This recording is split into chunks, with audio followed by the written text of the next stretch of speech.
नमस्कार दोस्तों, स्वागत है आपका अपने YouTube चैनल पर। रेडी हो जाइए। आज हम 72वें बीपीएससी टेस्ट सीरीज का सबसे इंपॉर्टेंट सेट करने वाले हैं, जो कि अब दृष्टि आईएएस के द्वारा जो 72वें बीपीएससी टेस्ट कराया जा रहा है उसका हम लोग देखेगा। टेस्ट नंबर 16 का आपका आज पार्ट 2 होने वाला है, ध्यान में रखिएगा।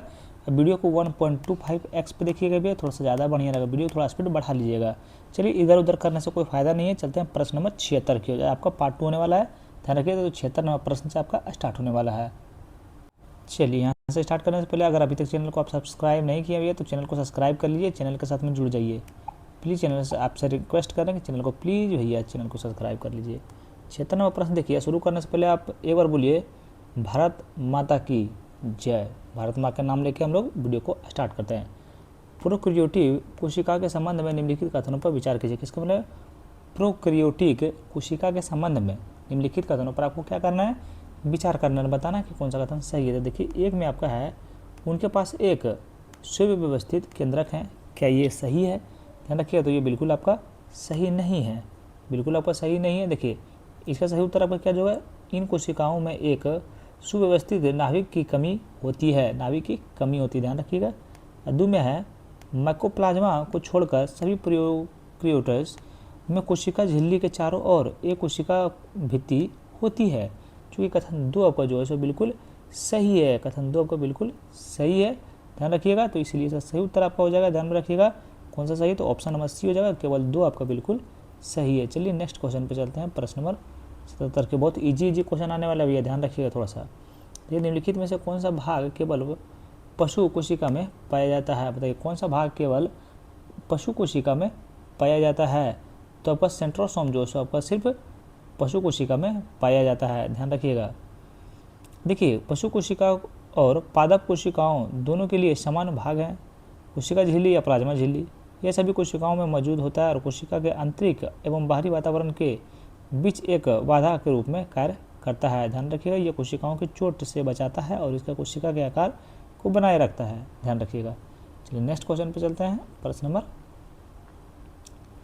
78 की ओर। बहुत इजी क्वेश्चन आ रहा है भैया। 78 नंबर प्रश्न देखिए क्या बोल रहा है, कौन सा सही सुमिलित नहीं है? क्या है? रोग है और कारण है। कौन सा रोग और किसका कारण है, कौन सा सही सुमिलित नहीं है, ये आपको बताना है, ध्यान रखिएगा। देखिए ए में आपका है फाइलेरिया। क्या है? बिचूरिया बैनक्रॉफ्टी। क्या सुमिलित है? तो आप लोग बोलिए जी भैया बिल्कुल सही सुमिलित है। बी में है अमीबियासिस। क्या? एंटोमोइबा हिस्टोलिटिका। क्या सही सुमिलित है? तो आप लोग बोलिए जी भैया बिल्कुल सही सुमिलित है। सी में का है गनेरिया। क्या है? एस्ट्रोनेमा प्लेडियम। क्या सही सुमिलित है? तो बिल्कुल आपका सही सुमिलित नहीं है। इसमें बोल रहा है, क्या से बोल रहा है, कौन सा सुमिलित नहीं है? तो ऑप्शन नंबर सी आपका सुमिलित नहीं है, बाकी डी आपको बिल्कुल सही सुमिलित, ध्यान रखिएगा। तो ऑप्शन नंबर सी आपका सही उत्तर हो जाएगा, जो कि आपका सुमिलित नहीं है, ध्यान रखिएगा। चलिए आगे बढ़ते हैं प्रश्न नंबर 79 की ओर। बताइए, निम्नलिखित में से कौन सा वंशानुगत विकार नहीं है? ध्यान रखिए, नहीं है। क्या बोल रहे हैं? निम्नलिखित में से कौन सा वंशानुगत विकार नहीं है? तो आपको इनमें से कोई नहीं, ध्यान में रखिएगा। इसका सही उत्तर हो जाएगा इनमें से कोई भी जो है आपको वंशानुगत विकार नहीं है, ध्यान रखिएगा इस चीज़ पे। चलिए अगला नंबर प्रश्न बताइएगा, निम्नलिखित में से कौन सा हार्मोन अग्नाशय द्वारा स्रावित होता है? मतलब निम्नलिखित में से कौन सा हार्मोन अग्नाशय द्वारा स्रावित होता है? बताइए कौन सा हार्मोन के द्वारा होता है?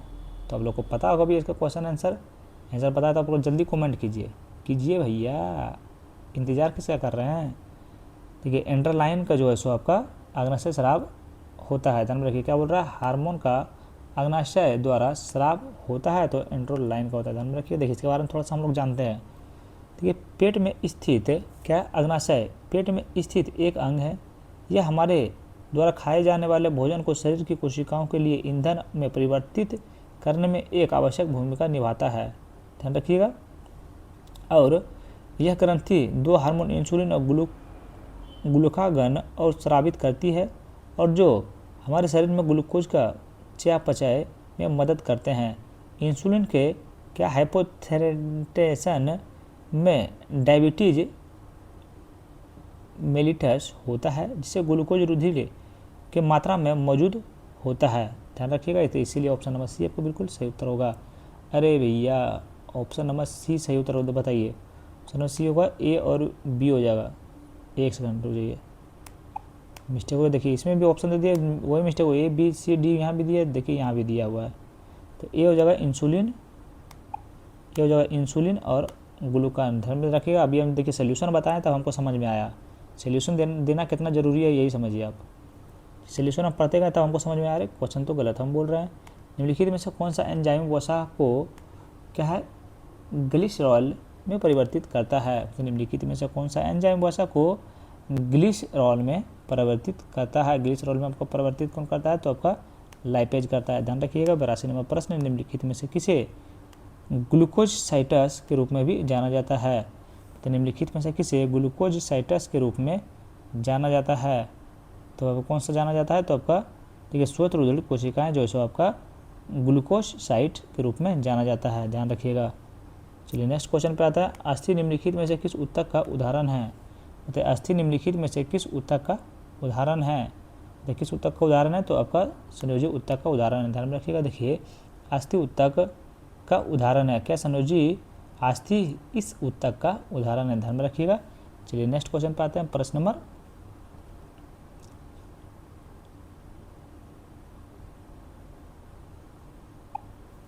84 की ओर। बताइए निम्नलिखित में से कौन सा कथन रिक्तिकाओं के लिए सत्य है। रिक्तिकाओं के लिए सत्य है मतलब, चलिए छोड़िए कौन सा कथन सही है, इसका आंसर भैया आप लोग खुद बताइएगा, कमेंट में लिखिएगा। 84 नंबर प्रश्न का आंसर ये होगा। ध्यान रखिएगा। क्वेश्चन क्योंकि हमको समझ में आया ही नहीं था तो हम बताते हैं क्या। 85 नंबर प्रश्न देखिए, दंतवल्क का प्राथमिक घटक क्या है। क्या दंतवल्क के प्राथमिक घटक क्या है। तो इनका प्राथमिक घटक आपका है देखिए कैल्शियम और सोडियम। ध्यान में रखिएगा। क्या है, सॉरी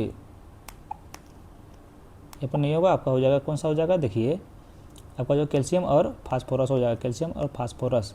ध्यान रखिएगा। देखिए दंतवल्क हमारे दांतों के सुरक्षात्मक बाहरी आवरण के लिए हमारे दांतों को क्राउन और कैविटी के और क्षति से बचाता है। ध्यान में रखिएगा। चलिए नेक्स्ट क्वेश्चन पे आता है, प्रश्न नंबर 86 की ओर। बताइए एंटीपायरेटिक्स के बारे में निम्नलिखित कथनों पर विचार कीजिए। किसके बारे में, एंटीपियारेटिक्स के बारे में निम्नलिखित कथनों पर विचार कीजिए। 1.25x पे देखिएगा भैया, वीडियो थोड़ा स्पीड बढ़ा लीजिएगा क्योंकि थोड़ा सा हम कहीं रुक जाता है तो उससे क्या होगा, स्पीड बढ़ा लीजिएगा तो वो मैनेज हो जाएगा। बताइए इसमें कौन सा कथन आपका सही है, बताइए। चलिए कथन पर विचार करना है, बताना कि कौन सा कथन सही हो या फिर गलत हो, वो अपने आप पता चल जाएगा। देखिए ए में आपका वे शरीर के तापमान को कम करने के लिए उपयोग किए जाने वाला पदार्थ है, बिल्कुल सही है। 2 में है एस्पिरिन, पैरासीटामोल और फेनासेटिन आमतौर पर एंटीपायरेटिक्स का उपयोग किया जाता है, जो कि बिल्कुल आपका सही है। ध्यान रखिएगा। तो ऑप्शन नंबर बी आपका हो जाएगा। 1 और 2 दोनों आपका जो है सो सही है। नेक्स्ट क्वेश्चन पे आते हैं। अभी तक चैनल को सब्सक्राइब नहीं किए हैं तो प्लीज़ चैनल को सब्सक्राइब कर लीजिए। बताइए पुताई में निम्नलिखित में से किस क्षार का उपयोग किया जाता है। तो पुताई में निम्नलिखित में से किस क्षार का उपयोग किया जाता है। तो पुताई में आपका जो है सो कैल्शियम हाइड्रोक्साइड का उपयोग किया जाता है। ध्यान रखिएगा। तो ऑप्शन नंबर बी आपका बिल्कुल सही उत्तर हो जाएगा। चलिए नेक्स्ट क्वेश्चन पे आते हैं, प्रश्न नंबर 88 की ओर। बताइए जल की अस्थायी कठोरता किसकी उपस्थिति के कारण होती है। जल की अस्थायी कठोरता किसकी उपस्थिति के कारण होती है।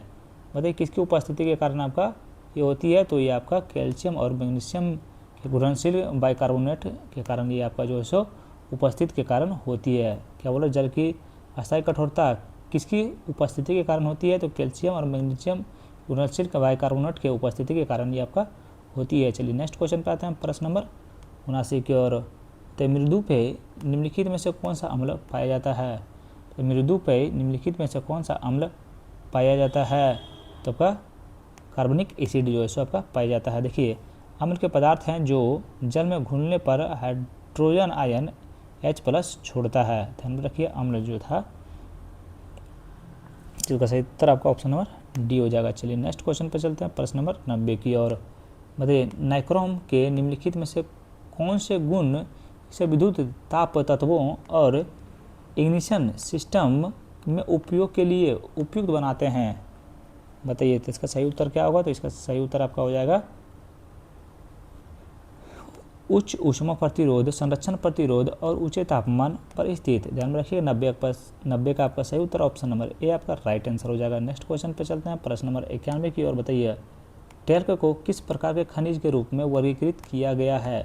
बताइए टेल्क को किस प्रकार के खनिज के रूप में वर्गीकृत किया गया है? तो आपका सिलिकेट के रूप में वर्गीकृत किया गया है। ध्यान में रखिएगा। बताइए 92 नंबर प्रश्न, इल्मेनाइट किसका अयस्क है? बताइए इल्मेनाइट किसका अयस्क है? तो इल्मेनाइट जो है सो आपका देखिए टाइटेनियम धातु का आपका अयस्क है, याद रखिएगा, भूलिएगा नहीं। प्लास्टर ऑफ पेरिस का रासायनिक सूत्र क्या है? बताइए इसका आंसर आपको अगर नहीं मालूम हो तो बहुत दिक्कत वाली बात है।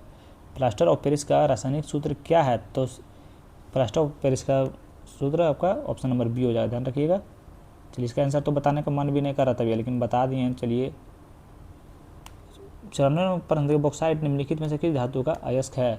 बताइए बॉक्साइट निम्नलिखित में से किस धातु का अयस्क है? एल्युमिनियम धातु का जो है सो अयस्क है। ध्यान रखिएगा बॉक्साइट जो है सो आपका एल्युमिनियम धातु का अयस्क है, याद रखिएगा, भूलिएगा नहीं। 95 नंबर प्रश्न देखिए किसे ड्यूरेटियम और भारी जल की खोज के लिए वर्ष 1934 में रसायन विज्ञान में नोबेल पुरस्कार से सम्मानित किया गया था? क्या कहता है? नोबेल पुरस्कार से सम्मानित किया गया था। क्वेश्चन ध्यान से सुनिएगा, क्वेश्चन पे ध्यान रखिएगा तभी कुछ हो जा पाएगा। किसे ड्यूटेरियम और भारी जल की खोज के लिए वर्ष 1934 में रसायन विज्ञान में नोबेल पुरस्कार से सम्मानित किया गया था? सम्मानित किया गया था तो हैरोल्ड क्लेस्टन उरे। ध्यान में रखिएगा। तो ऑप्शन नंबर सी आपका बिल्कुल सही उत्तर हो जाएगा। चलिए नेक्स्ट क्वेश्चन पे चलते हैं, प्रश्न नंबर 96 की ओर। निम्नलिखित में से किसे रानी लक्ष्मीबाई के संबंध में प्रसिद्ध पंक्ति क्या खूब लड़ी मर्दानी वो झांसी वाली रानी थी लिखी थी? तो ये कौन लिखे थे? तो ये आपको लिखे थे देखिए सुभद्रा कुमारी चौहान। ध्यान रखिएगा। तो ऑप्शन नंबर सी आपका बिल्कुल सही उत्तर हो जाएगा। चलिए नेक्स्ट क्वेश्चन पे आते हैं। तो 1857 के विद्रोह के दौरान ब्रिटिश भारत के गवर्नर जनरल कौन था? बताइए उधर लग रहा था कैसा कैसा क्वेश्चन आ रहा है। देखिए जैसे हम लोग हिस्ट्री में क्वेश्चन देखिए कितना बढ़िया क्वेश्चन आ गया है। 1857 के विद्रोह के दौरान ब्रिटिश भारत के गवर्नर जनरल कौन था? तो ब्रिटिश भारत का गवर्नर जनरल जो है आपका कैनिंग थे। कौन थे? लॉर्ड कैनिंग थे। ध्यान में रखिएगा। देखिए 1857 के विद्रोह में भारत के गवर्नर जनरल लॉर्ड कैनिंग था। 98 नंबर प्रश्न, ईश्वर चंद्र विद्यासागर के संदर्भ में निम्नलिखित कथनों में से कौन सा कथन आपका सही है? किसके बारे में? ईश्वर चंद्र विद्यासागर के संदर्भ में। ध्यान रखिएगा। तो कथन एक में आपका है वे बाल विवाह और बहुविवाह के प्रबल विरोधी थे, जो कि क्या है बताइए बिल्कुल सही है या फिर गलत है? कथन एक जो है आपका बिल्कुल सही है। सही उत्तर चुनने के लिए बोल रहा था, बिल्कुल आपका सही है। 2 में उन्होंने संस्कृति महाविद्यालय के आचार्य के रूप में गैर ब्राह्मणों के लिए संस्थागत द्वारा खोले गए और ज्ञान पर पारंपरिक एकाधिकार को तोड़ने के लिए पश्चिमी विचारों को अपनाया। ये भी कथन आपका बिल्कुल सही है। ईश्वर चंद्र विद्यासागर के बारे में दोनों कथन सही होगा, तो इसलिए ऑप्शन नंबर सी आपका बिल्कुल सही उत्तर होगा। नेक्स्ट क्वेश्चन पे आते हैं, प्रश्न नंबर प्रश्न नंबर 99 की ओर। अगर अभी तक चैनल को सब्सक्राइब नहीं किया भैया तो प्लीज़ आपसे हाथ जोड़कर निवेदन कर रहे हैं, प्लीज़ चैनल को सब्सक्राइब कर लीजिए। 99 नंबर प्रश्न देखिए, निम्नलिखित में से किसने 20वीं सदी के आरंभ में महाराष्ट्र में निराश्रित हिंद नागरिक बिटाल विध्वंसक और मंजूर पत्रिकाएं प्रकाशित की आपका कौन? किशन फाल्गुजी वसोंड। 1861 में भारतीय परिषद अधिनियम के तहत गवर्नर जनरल की परिषद का विस्तार किया गया और उसे निम्नलिखित रूप में कार्य करने का अधिकार दिया गया। क्या बोल रहा है? 1861 में भारतीय परिषद अधिनियम के तहत गवर्नर जनरल की परिषद का विस्तार किया गया और उसे निम्नलिखित रूप में कार्य करने का अधिकार दिया गया। और क्या कार्य दिया? तो विधि निर्माण के लिए शाही विधान परिषद। ध्यान रखिएगा। तो ऑप्शन नंबर सी आपका बिल्कुल सही उत्तर होगा। चलिए नेक्स्ट क्वेश्चन पे चलते हैं, प्रश्न नंबर 101। 1885 में देखिए इधर वन लाइनर आ रहा था भैया, तो उसमें वो वन लाइनर में क्या सोल्यूशन मांगिएगा। 1885 में भारतीय राष्ट्रीय कांग्रेस के प्रथम सत्र के दौरान पारित प्रस्तावों के संदर्भ में निम्नलिखित कथनों में से कौन सा कथन आपका सही है, ये आप बताइए कौन सा कथन सही है, किसके बारे में। 1885 में भारतीय राष्ट्रीय कांग्रेस के प्रथम सत्र के दौरान पारित प्रस्तावों के संदर्भ में। ध्यान रखिए, तो कथन एक में आपका भारत सचिव की भारतीय परिषद को समाप्त करने की मांग करते हुए एक प्रस्तावित पारित किया गया। क्या कथन एक आपका सही है? ध्यान रखिए, तो कथन एक जो है आपका बिल्कुल क्या है, कथन एक आपका बिल्कुल सही है। कथन दो में है कांग्रेस ने केवल भारत में ही सिविल सेवाओं के लिए परीक्षा आयोजित करने की मांग की है, बिल्कुल आपका गलत है। ध्यान में रखिए, कथन दो आपका बिल्कुल गलत है, इसीलिए ऑप्शन नंबर ए आपका बिल्कुल सही उत्तर हो जाएगा। चलिए आगे बढ़ते हैं प्रश्न नंबर 102 की ओर।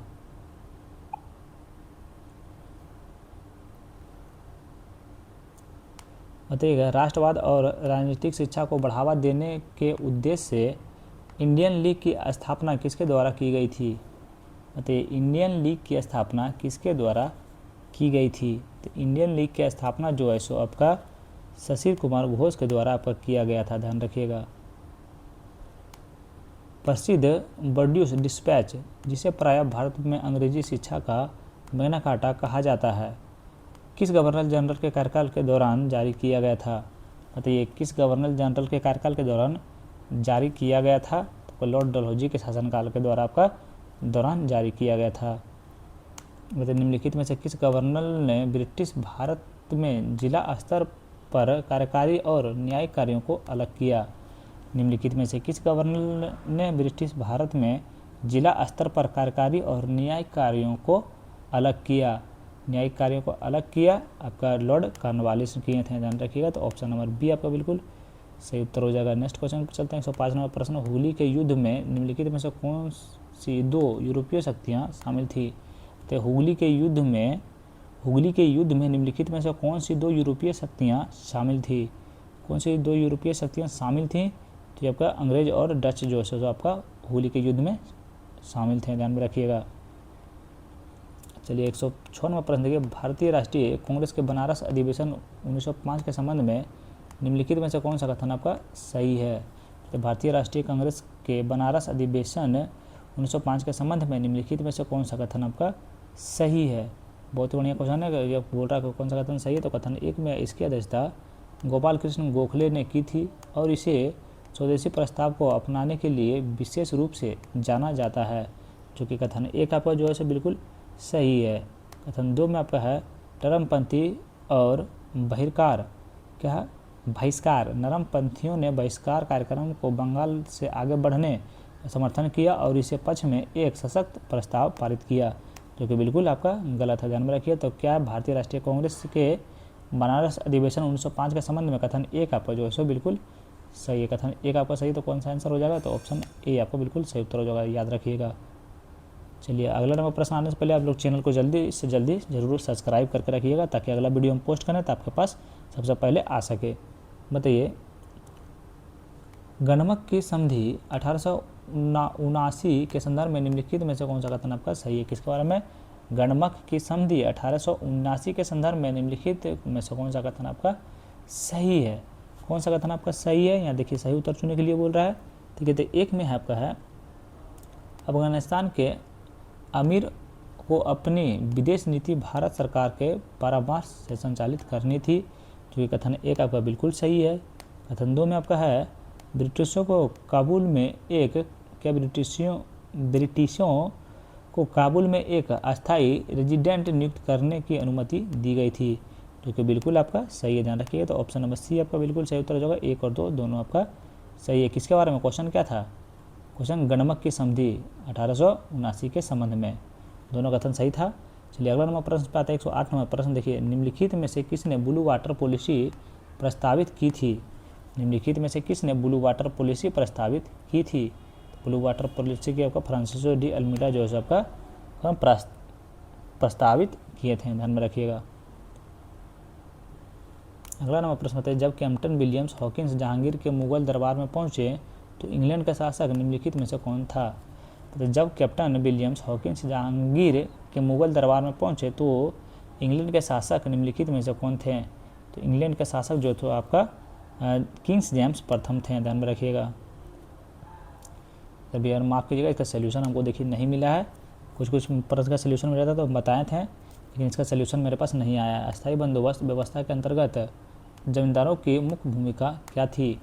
तो अस्थायी बंदोबस्त व्यवस्था के अंतर्गत जमींदारों की मुख्य भूमिका क्या थी? तो इसका मुख्य भूमिका ब्रिटिश सरकार की और भू राजस्व संग्रह का ध्यान रखिएगा। तो ऑप्शन नंबर बी आपका बिल्कुल सही उत्तर हो जाएगा। चलिए नेक्स्ट क्वेश्चन पे चलते हैं, प्रश्न नंबर 111 की ओर। तो निम्नलिखित यात्रियों में से किसने विजयनगर साम्राज्य के अंतर्गत नयनकारा प्रणाली का विस्तृत विवरण दिया? तो निम्नलिखित में से किसने विजयनगर साम्राज्य के अंतर्गत नयनकारा प्रणाली का विस्तृत विवरण दिया था? विस्तृत आपको विवरण दिया था, कौन दिया था आपका? तो डोमिंगो पेश दिए थे, ध्यान में रखिएगा। तो ऑप्शन नंबर बी आपका बिल्कुल सही उत्तर हो जाएगा। चलिए नेक्स्ट 112 नंबर प्रश्न बताइएगा। महमूद गवाह के नेतृत्व में निम्नलिखित में से किस क्षेत्र पर विजय प्राप्त की गई थी? तो महमूद गवाह के नेतृत्व में निम्नलिखित में से किस क्षेत्र पर विजय प्राप्त की गई थी? सही उत्तर भी चुनने के लिए बोल रहा है। विजय प्राप्त आपका कौन किए थे? तो देखिए बहुत ही बढ़िया क्वेश्चन है, ये आपका किए थे। देखिए विजयनगर के क्षेत्र में कांची, पश्चिम तट पर गोवा और मलावा तट पर क्षेत्रीय आपको नहीं किए थे। बाकी ए और बी आपका बिल्कुल सही उत्तर हो जाएगा। क्या बोल रहा है? महमूद गवाह ने के नेतृत्व में निम्नलिखित में से किस क्षेत्र पर विजय प्राप्त की? ये दोनों क्षेत्र पर जो है आपका विजय प्राप्त किए थे। कौन? महमूद गवाह, ध्यान रखिएगा। बताइए वर्ष 1665 में शिवाजी और मुगलों के बीच हस्ताक्षरित संधि नाम क्या है था? बताइए वर्ष 1665 में शिवाजी और मुगलों के बीच हस्ताक्षरित संधि का नाम क्या था? संधि का नाम जो था आपका पोरबंदर की संधि था, ध्यान में रखिएगा। बताइए जहांगीर के शासनकाल के दौरान दक्कन के क्षेत्र में मुगलों की सत्ता की स्थिति बताइए कि स्थिति दक्कन के शासकों के कारण कमजोर हुई थी। क्या है? जहांगीर के शासनकाल के दौरान दक्कन क्षेत्र में मुगलों की सत्ता की स्थिति दक्कन के शासकों के कारण कमजोर हुई थी, ध्यान रखिएगा। शब्द है और अर्थ है, सम्मिलित करना है, सही सम्मिलित आपको करना है। चलिए मिलान करते हैं। बहुत बढ़िया क्वेश्चन है, मिलान करने में भी थोड़ा सा मज़ा आएगा। देखिए एक में आपका है ददनी, क्या है? कारीगरों को कच्चा माल और व्यापारियों द्वारा अग्रिम राशि का आपूर्ति, क्या है? तो बिल्कुल सही सम्मिलित हैं। दो में है कनतूत, क्या है? कनतूत, कनकूत, कनकूत, कनकूत, क्या है? साहूकारों और बंकरों के समुदाय, ये आपका बिल्कुल सही सम्मिलित नहीं है। तीन में आपका है करवानी, करवानी जो है सो आपका क्या भूमि आकलन के लिए जिम्मेदार राजस्व अधिकारी, ये भी आपका सम्मिलित नहीं है। चार में आपका शराफ, शराफ जो है सो आपका ये भी आपका बड़ी मात्रा में अनाज का ट्रांसपोर्ट करने वाले व्यापारी, ये भी आपका सम्मिलित नहीं है, ध्यान रखिए। तो ऑप्शन नंबर आपको कौन सा होगा? ये आपका बिल्कुल सही उत्तर है। केवल एक आपका सम्मिलित है, वो भी आपका 1 नंबर है। 116 नंबर प्रश्न बताइएगा। मेहराब के नीचे निर्मित कमल की कली वाले किनारे के रूप में जानी जाने वाली स्थापत्य विशेषता निम्नलिखित में से किस राजवंश के शासनकाल के दौरान शुरू की गई थी?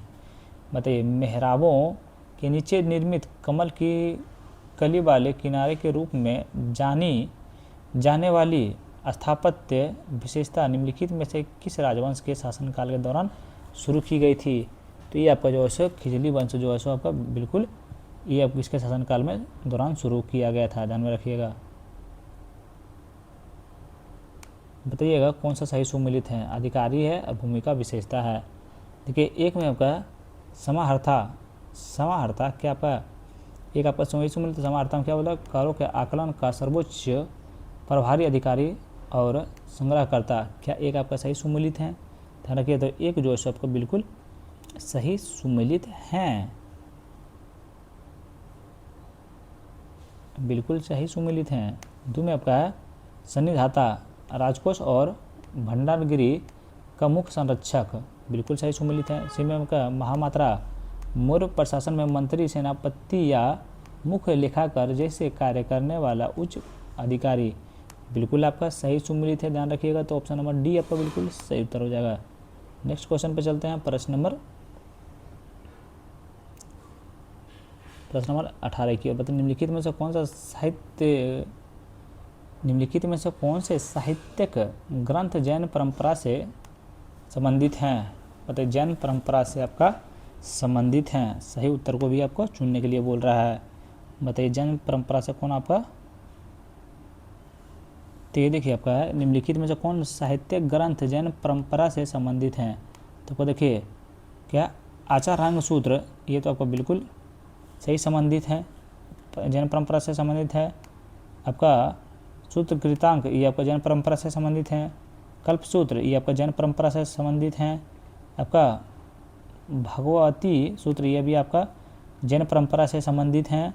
ध्यान रखिएगा 5 जो है सो आपका जैन परंपरा से, में खले जो है सो आपका जैन परंपरा से संबंधित नहीं है। तो इसीलिए ऑप्शन नंबर सी आपका बिल्कुल सही उत्तर हो जाएगा।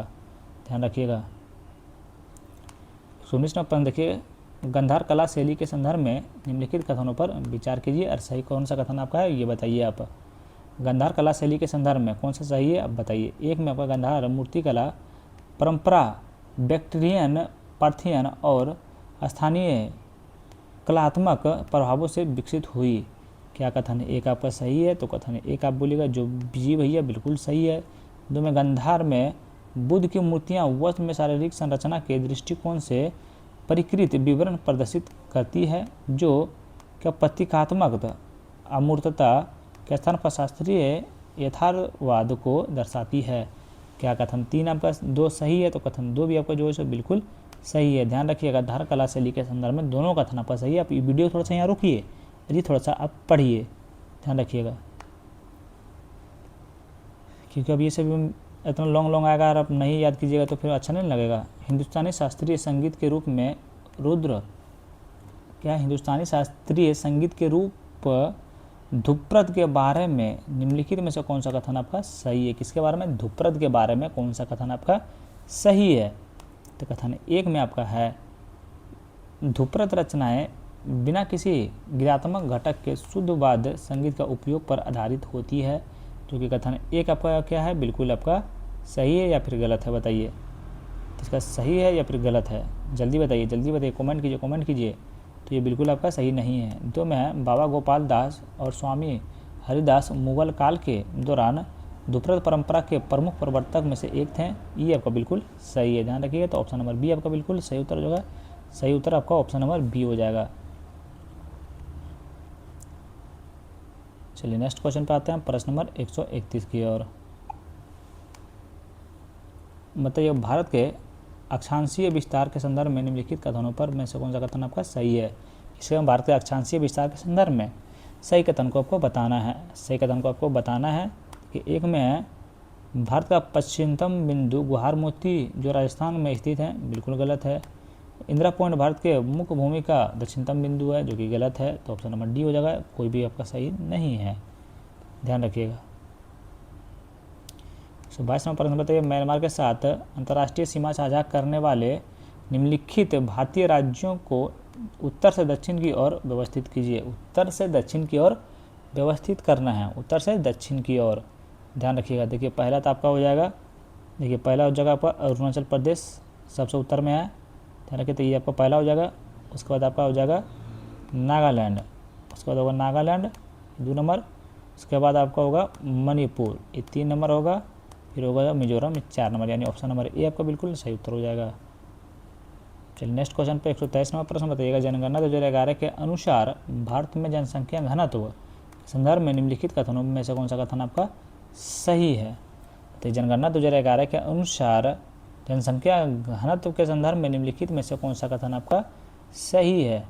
बताइए कौन सा कथन आपका सही है? तो कथन देखिए आपका ए में आपका सभी भारतीय राज्यों में पश्चिम बंगाल का जनसंख्या घनत्व सबसे अधिक है, जो कि कथन एक आपका क्या है? सही है या फिर गलत है? जल्दी बताइए। जो कि बिल्कुल आपका गलत है। तो में अरुणाचल प्रदेश की जनसंख्या घनत्व भारत के सभी राज्यों में से सबसे कम है, ये आपका बिल्कुल सही है। ध्यान रखिएगा। सही उत्तर के लिए आपको चुनने भी बोल रहा है, तो 2 ऑप्शन नंबर बी आपका बिल्कुल सही उत्तर हो जाएगा। नेक्स्ट क्वेश्चन पे चलते हैं, प्रश्न नंबर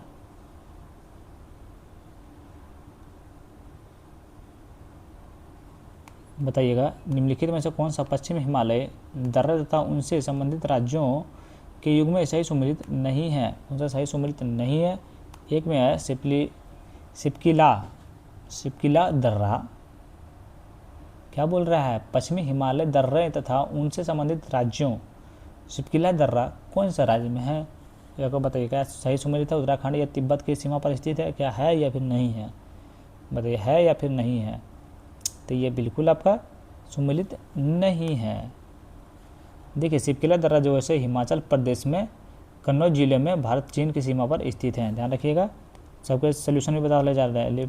लेपुलेख दर्रा भारत भूटान चीन के त्रिजंक्शन निकट हैं, कि ये सही सुमेलित हैं, तो ये बिल्कुल आपका सही सुमेलित नहीं है। देखिए लेपुलेख दर्रा जो है सब उत्तराखंड के भारत नेपाल तथा चीन तिब्बत के त्रिजंक्शन के निकट स्थित है, ध्यान में रखिएगा। जोजिला दर्रा जो है आपका कश्मीरी घाटी को लद्दाख से जोड़ता है, ये आपका बिल्कुल सही है, ध्यान में रखिएगा। तो कौन सा सही नहीं है, तो 1 और 2 आपका सही नहीं है, 1 और 2 आपका ऑप्शन नंबर डी में है, ध्यान रखिएगा। बताइए दक्कन के पठार के संदर्भ में निम्नलिखित कथनों में से कौन सा कथन आपका सही है, सही उत्तर को आपको चुनना भी है। कि एक में है इसका समानता पर पूर्व से पश्चिम की ओर ढलान है, पूर्व से पश्चिम की ओर ढलान है, क्या कथन एक आपका सही है। तो कथन एक आप लोग बोलिएगा जी भैया जी, बिल्कुल आपका क्या बा, गलत बा। 2 नंबर के पठार से निकलने वाली अधिकांश प्रायद्वीपीय नदियाँ पूर्व से और बहती है, जो कि बिल्कुल सही है। बताइए सूची 1 सूची 2 है, बताइए मिलान करना है, बहुत बढ़िया। आप देखिए मिलान करने में थोड़ा सा मज़ा आएगा। बताइए सिंगरौली आपका हो जाएगा कोयला क्षेत्र हो जाएगा। क्योंझर आपका हो जाएगा लोएस्क हो जाएगा। सुंदरगढ़ ये आपका मैग्नीज हो जाएगा। कोलाहंडी ये आपका बॉक्साइट हो जाएगा, ध्यान रखिए। तो ऑप्शन नंबर ए आपका बिल्कुल सही उत्तर होगा। याद कर लीजिएगा, वीडियो थोड़ा रोकिएगा, इसको पढ़िएगा पहले। देखिए सूची 1 में शिखर है, सूची 2 में द्वीप है। सैडल पीक आपका उत्तरी अंडमान हो जाएगा। कहाँ उत्तरी अंडमान, बताइए माउंट थुलियर दक्षिणी अंडमान हो जाएगा शायद। माउंट हेरियट आपका दक्षिणी अंडमान हो जाएगा, दक्षिणी अंडमान। और देखिए डी में आपका माउंट डियाबोलो आपको हो जाएगा मध्य अंडमान। बाकी ये बच गया बी बच गया आपका, तो हो जाएगा ग्रेट निकोबार द्वीप, ध्यान रखिएगा। तो इसीलिए इसका सही उत्तर आपका ऑप्शन नंबर ए हो जाएगा, याद रखिएगा भैया।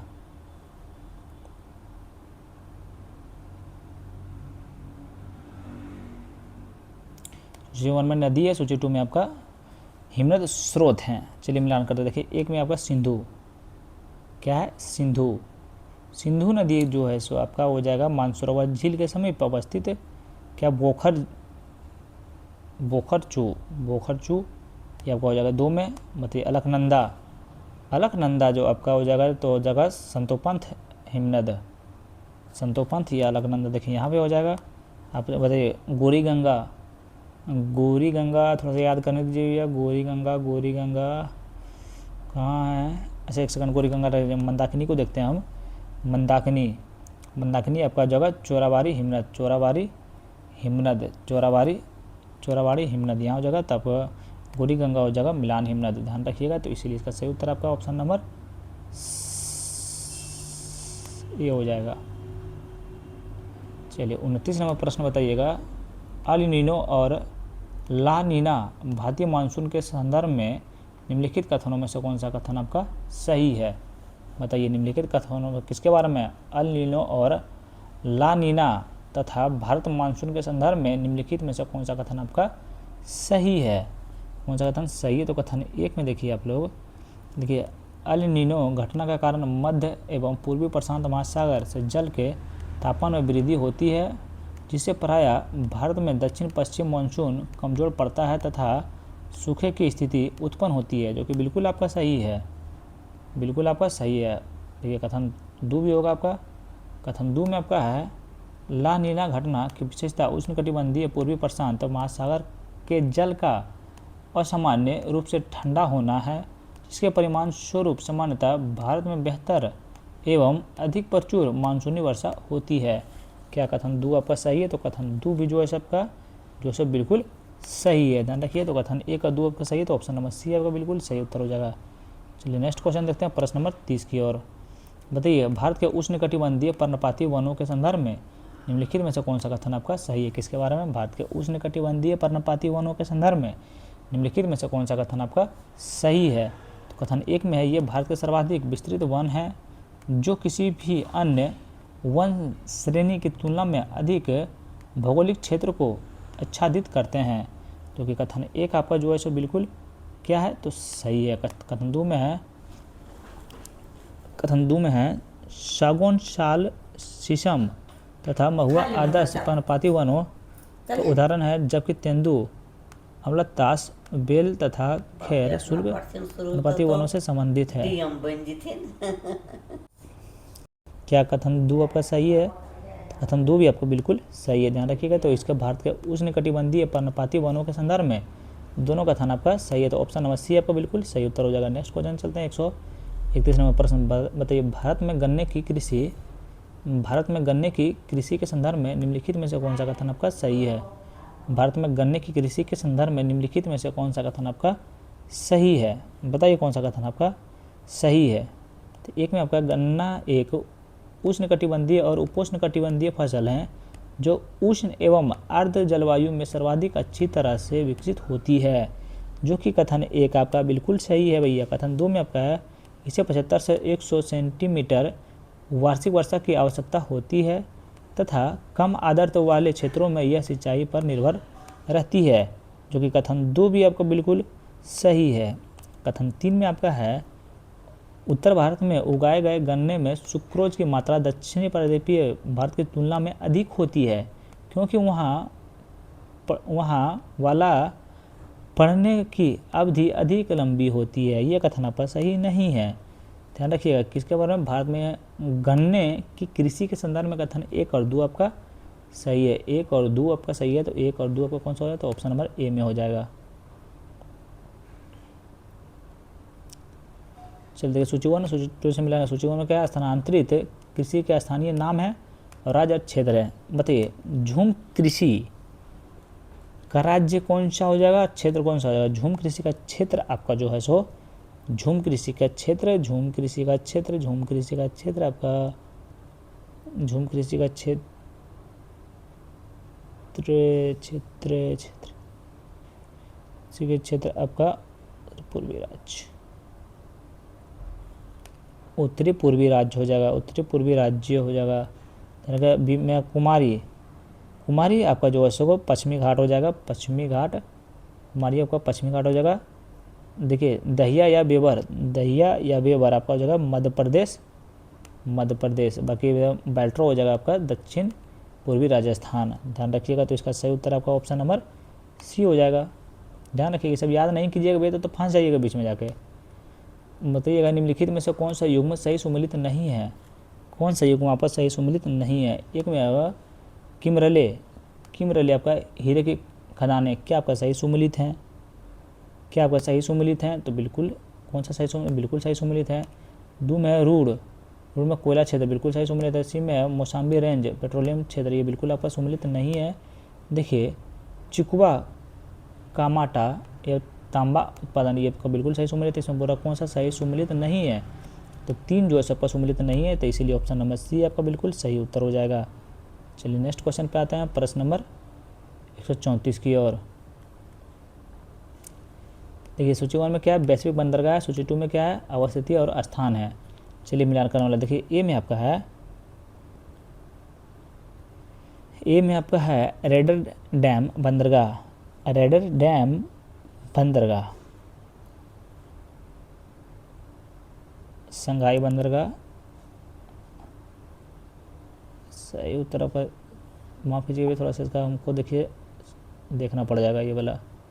एगो देखिए, रोडर डैम बंदरगाह आपका जो है नीदरलैंड। बी में आपका बुसान बंदरगाह, ये आपका हो जाएगा 4 में हो जाएगा दक्षिण कोरिया।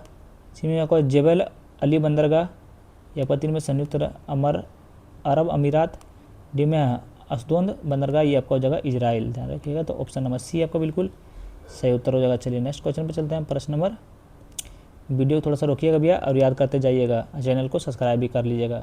निम्नलिखित में से, आप वीडियो को 1.25x पे जरूर देखिएगा भैया, ध्यान रखिएगा। निम्नलिखित में से महासागरीय गर्तों और उनके निकटवर्ती महासागरों का कौन सा युग्म सही सुमेलित नहीं है? कौन सा सही सुमेलित आपका नहीं है? बताइए कि कौन सा सही सुमेलित आपका नहीं है। तो आपका सही सुमेलित जो नहीं है, देखिए ए में आपका है मरियाना गर्त, पश्चिम प्रशांत महासागर, ये आपको बिल्कुल सही सुमेलित है। बी में आपका है मोयल हॉल, अटलांटिक महासागर, बिल्कुल सही सुमेलित है। अटाकामा गर्त, क्या अटलांटिक महासागर, ये आपका सही सुमेलित नहीं है। जावा गर्त, हिंद महासागर, बिल्कुल सही सुमेलित है। ध्यान में रखिएगा, याद रखिएगा कौन सा सुमेलित नहीं है, तो ऑप्शन नंबर सी जो है आपका सुमेलित नहीं है। अतः निम्नलिखित में से कौन सा संप्रभु अफ्रीकी राष्ट्र विक्टोरिया झील के जल के साथ अभिक्रिया भौतिक तटरेखा साझा करता है? क्या बोल रहा है? निम्नलिखित संप्रभु अफ्रीकी राष्ट्र विक्टोरिया झील के जल के साथ प्रत्यक्ष भौतिक तटरेखा साझा करता है। तटरेखा साझा करता है, तो ये आपका युगांडा के साथ करता है, केनिया के साथ करता है, तंजानिया के साथ में करता है और रवांडा के साथ में आपका नहीं करता। तो इसीलिए ऑप्शन नंबर बी आपका बिल्कुल सही उत्तर हो जाएगा। चलिए नेक्स्ट क्वेश्चन पे चलते हैं। प्रश्न नंबर 37 की ओर। बताइए, निम्नलिखित में अंत सागरीय जल निकायों को पश्चिम से पूर्व क्रम में व्यवस्थित कीजिए। क्या निम्नलिखित महासागरीय जल निकायों को पश्चिम से पूर्व क्रम में व्यवस्थित कीजिए? सही उत्तर को आप बताइए। किसके बारे में? पश्चिम से पूर्व क्रम में व्यवस्थित करना है, ये आप लोग ध्यान रखिएगा। एक सेकंड रुक जाइए।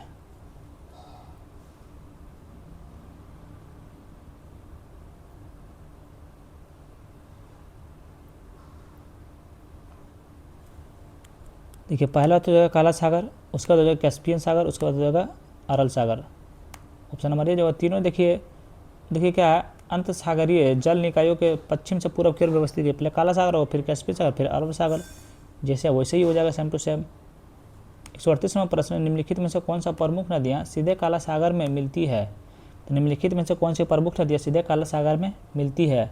सही उत्तर को आपको बताना है। सीधे काला सागर में जो आपको मिलती है वो देखिए आपका डेवेन्यू नदी आपका सीधे काला सागर में मिलती है, ध्यान रखिएगा। उसके बाद आपका नीपर नदी जो है आपका सीधे काला सागर में मिलती है। उसके बाद आपका राइन नदी आपको काला सागर में नहीं मिलती है।